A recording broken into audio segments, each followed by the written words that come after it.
जय माता दी। शुक्रवार व्रत कथा। संतोषी माता व्रत कथा। एक बुढ़िया थी, उसके 7 बेटे थे। 6 कमाने वाले थे जबकि एक निकम्मा था। बुढ़िया 6 बेटों की रसोई बनाती, भोजन कराती और उनसे जो कुछ झूठन बचती वह 7वें को दे देती थी। एक दिन वह पत्नी से बोला, देखो मेरी माँ का मुझ पर कितना प्रेम है। वह बोली, क्यों नहीं, सबका झूठा जो तुमको खिलाती है।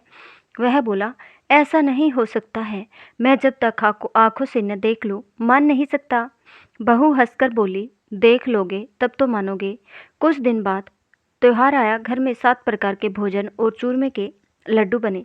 वह जांचने के लिए सिर दुखने का बहाना कर पतला वस्त्र सर पर ओढ़कर रसोई घर में सो गया। वह कपड़े में से सब देखता रहा। 6 भाई भोजन करने आए। उसने देखा माँ ने उनके लिए सुंदर आसन बिछा नाना प्रकार की रसोई परोसी और आग्रह करके उन्हें जिमाया। वह देखता रहा। 6 भोजन करके उठे तब माँ ने उनकी झूठी थालियों में से लड्डुओं के टुकड़े उठाकर एक लड्डू बनाया।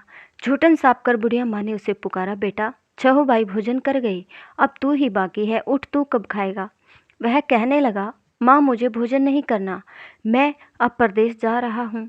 माँ ने कहा, कल जाता हो तो आज ही चला जा। वह बोला, हाँ आज ही जा रहा हूँ। यह कहकर वह घर से निकल गया। चलते समय पत्नी की याद आ गई। वह गौशाला में कंडे उपले थाप रही थी। वहां जाकर बोला, हम जावे परदेश, आवेंगे कुछ काल, तुम रहियो संतोष से, धर्म अपनो पाल। वह बोली, जाओ पिया आनंद से, हमारो सो छटाए, राम भरोसे हम रहे, ईश्वर तुम्हें सहाय। 2 निशानियापन देख धरू में धीर, सुधीमती हमारी बस बिसारियो, रखियो मन गंभीर। वह बोला, मेरे पास तो कुछ नहीं, यह अंगूठी है, सो ले और अपनी कुछ निशानी मुझे दे। वह बोली, मेरे पास क्या है, यह गोबर भरा हाथ है। यह कहकर उसकी पीठ पर गोबर के हाथ की थाप मार दी। वह चल दिया। चलते चलते दूर देश पहुंचा। वहां एक साहूकार की दुकान थी। वहां जाकर कहने लगा, भाई मुझे नौकरी पर रख लो। साहूकार को जरूरत थी, बोला, रह जा। लड़के ने पूछा, तनख्वाह क्या दोगे। साहूकार ने कहा, काम देखकर दाम मिलेंगे। साहूकार की नौकरी मिली। वह सुबह 7 बजे से 10 बजे तक नौकरी बजाने लगा। कुछ दिनों बाद दुकान का सारा लेन देन, हिसाब किताब, ग्राहकों को माल बेचना, सारा काम करने लगा। साहूकार के 7-8 नौकर थे। वे सब चक्कर खाने लगे, यह तो बहुत होशियार बन गया है। सेठ ने भी काम देखा और 3 महीने में ही उसे आधे मुनाफे का हिस्सेदार बना लिया। वह कुछ वर्ष में ही नामी सेठ बन गया और मालिक सारा कारोबार उस पर छोड़कर चला गया। इधर उसकी पत्नी को सास ससुर दुख देने लगे। सारी गृहस्थी का काम करा के उसे लकड़ी लेने जंगल में भेजते। इस बीच घर के आटे से जो भूसी निकलती उसकी रोटी बनाकर रख दी जाती और फूटे नारियल की नारेली में पानी। एक दिन वह लकड़ी लेने जा रही थी। रास्ते में बहुत सी स्त्रियां संतोषी माता का व्रत करती दिखाई देती है। वह वहां खड़ी होकर कथा सुनने लगी और पूछा, बहनों तुम किस देवता का व्रत करती हो और इसके करने से क्या फल मिलता है। यदि तुम इस व्रत का विधान मुझे समझाकर कहोगे तो मैं तुम्हारा बड़ा एहसान मानूंगी।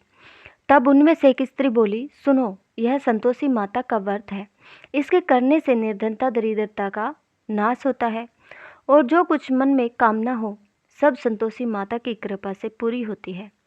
तब उसने उसे व्रत की विधि पूछी। वह भक्तनी स्त्री बोली, 1.25 आने का गुड़ चना लेना, इच्छा हो तो 1.25 आने का लेना, या 1.25 रुपये का भी सहूलियत के अनुसार लाना। बिना परेशानी और श्रद्धा व प्रेम से जितना भी बन पड़े 1.25 लेना। प्रत्येक शुक्रवार को निराहार रहकर कथा सुनना। इसके बीच कर्म टूटे नहीं, लगातार नियम पालन करना। सुनने वाला कोई न मिले तो घी का दीपक जला उसके आगे या जल के पात्र को सामने रखकर कथा कहना। जब कार्य सिद्ध न हो नियम का पालन करना और कार्य सिद्ध हो जाने पर व्रत का उद्यापन करना। 3 मास में माता का फल पूरा करती है। यदि किसी के ग्रह खोटे भी हो तो भी माता वर्ष भर में कार्य सिद्ध करती है। फल सिद्ध होने पर उद्यापन करना चाहिए, बीच में नहीं। उद्यापन में 2.5 सेर आटे का खाजा और इसी परिणाम से खीर तथा चने का साग करना। 8 लड़कों को भोजन कराना, जहाँ तक मिले देवर जेठ भाई बंधु के हो, न मिले तो रिश्तेदारों और पास पड़ोसियों को बुलाना, उन्हें भोजन करा, यथाशक्ति दक्षिणा दे। माता का नियम पूरा करना। उस दिन घर में खटाई न खाना, यह सुन बुढ़िया के लड़के की बहू चल दी। रास्ते में लकड़ी के बोझ को बेच दिया और उन पैसों से गुड़ चना ले माता के व्रत की तैयारी कर आगे चली और सामने मंदिर देखकर पूछने लगी, यह मंदिर किसका है? सब कहने लगे, संतोषी माता का मंदिर है। यह सुनकर माता के मंदिर में जाकर चरणों में लौटने लगी। दीन हो विनती करने लगी, माँ मैं निपट ज्ञानी हूँ, व्रत के कुछ भी नियम नहीं जानती, मैं दुखी हूँ। हे माता जगत जननी, मेरा दुख दूर कर, मैं तेरी शरण में हूँ। माता को दया आई। एक शुक्रवार बीता कि दूसरे को उसके पति का पत्र आया और तीसरे शुक्रवार को उसका भेजा हुआ पैसा आ पहुँचा। यह देख जेठ जिठानी मुँह सिकोड़ने लगे।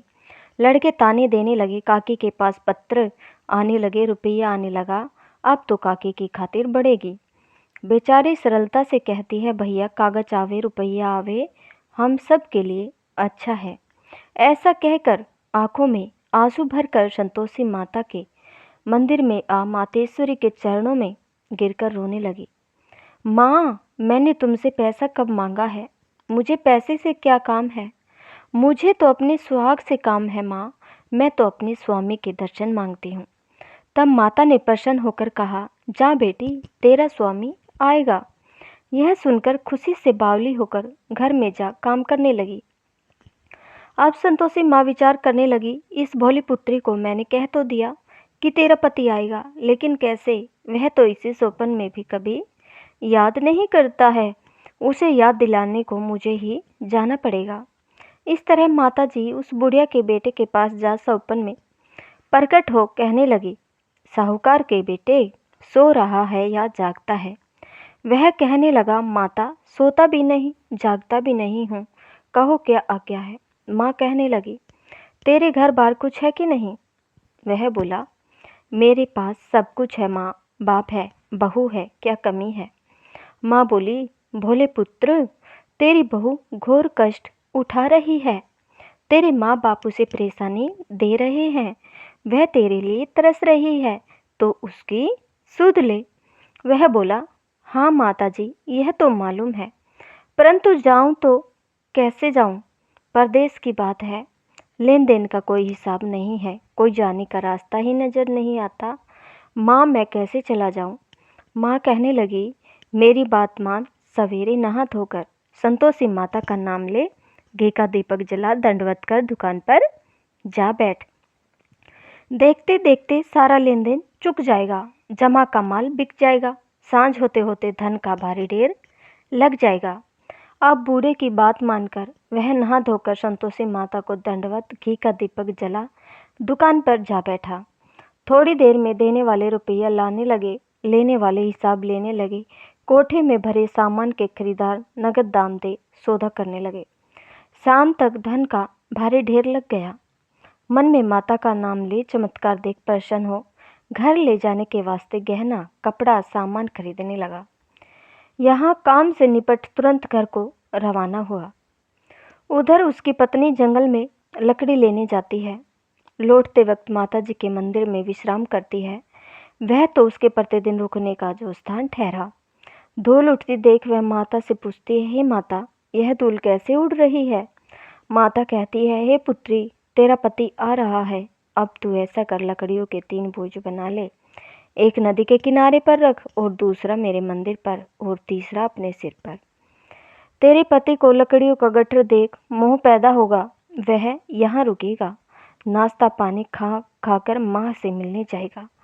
तब तू लकड़ियों का बोझ उठाकर जाना और चौक में गट्ठर डालकर जोर से आवाज़ लगाना, लो सासू जी लकड़ियों का गट्ठर लो, भूसी की रोटी दो, नारियल के खेपड़े में पानी दो, आज मेहमान कौन आया है? माता जी से बहुत अच्छा कहकर वह प्रसन्न मन से लकड़ियों के 3 गट्ठर बनाई, एक नदी के किनारे पर और एक माता जी के मंदिर पर रखा।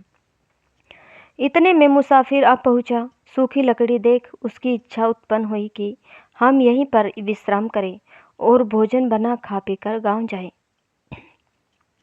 इसी तरह रुककर भोजन बना विश्राम करके गांव को गया, सबसे प्रेम से मिला।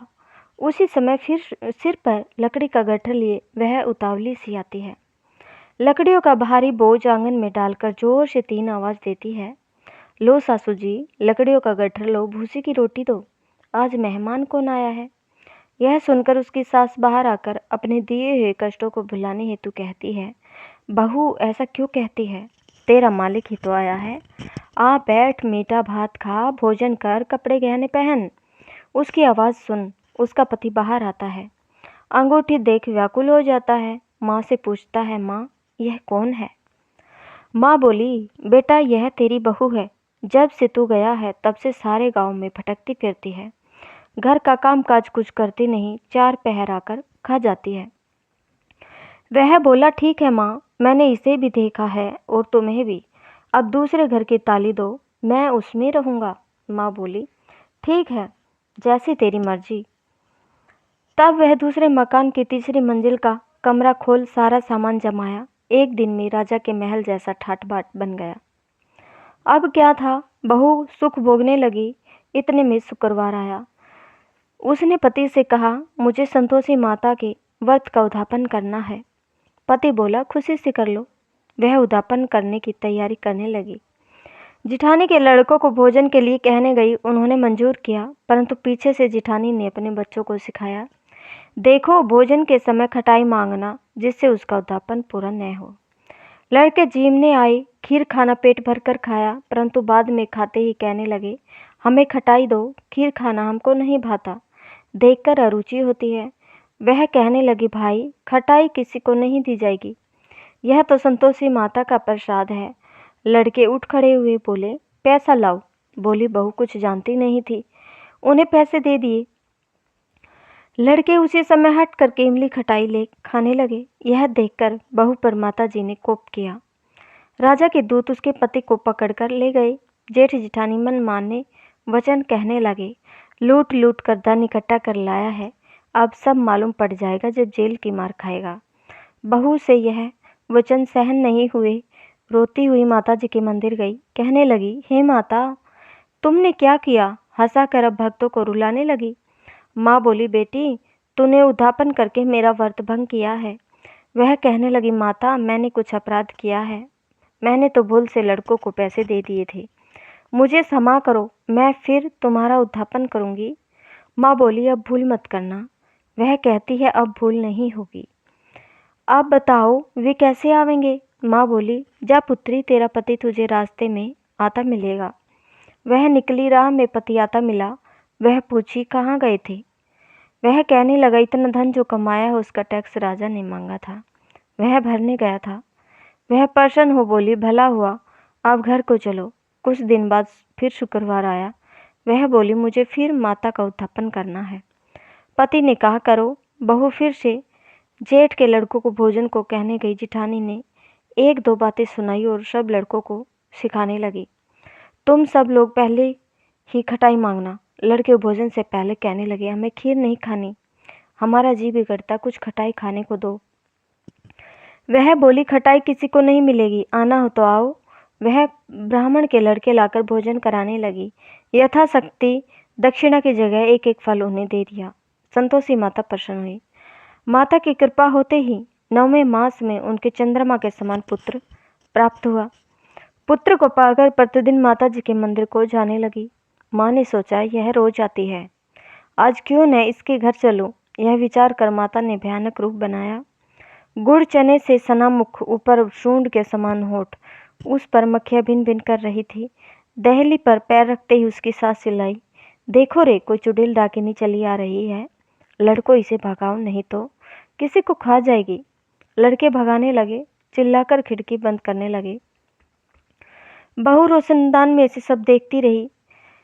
प्रसन्नता से पगली बनी चिल्लाने लगी, आज मेरी माता जी मेरे घर आई है, वह बच्चे को दूध पिलाने से हटाती है। इतने में सास का क्रोध फट पड़ा। वह बोली, क्या उतावली हुई, बच्चे को पटक दिया। इतने में माँ के प्रताप से लड़के ही लड़के नजर आने लगे। वह बोली, माँ मैं जिसका व्रत करती हूँ यह संतोषी माता है। सबने माता जी के चरण पकड़ लिए और विनती कर कहने लगे, हे माता, हम मूर्ख हैं, अज्ञानी है, तुम्हारी व्रत की विधि हम नहीं जानते। व्रत भंग कर हमने बड़ा अपराध किया है। जग माता, आप हमारा अपराध क्षमा करो। इस प्रकार माता प्रसन्न हुई। बहू को प्रसन्न हो, जैसा फल दिया वैसा माता सबको दे। जो पढ़े उसका मनोरथ पूर्ण हो। बोलो संतोषी माता की जय। अगर आपको हमारी कथाएं पसंद आती है तो प्लीज़ हमारे चैनल को सब्सक्राइब करें, वीडियो को ज़्यादा से ज़्यादा शेयर करें और लाइक करें। धन्यवाद।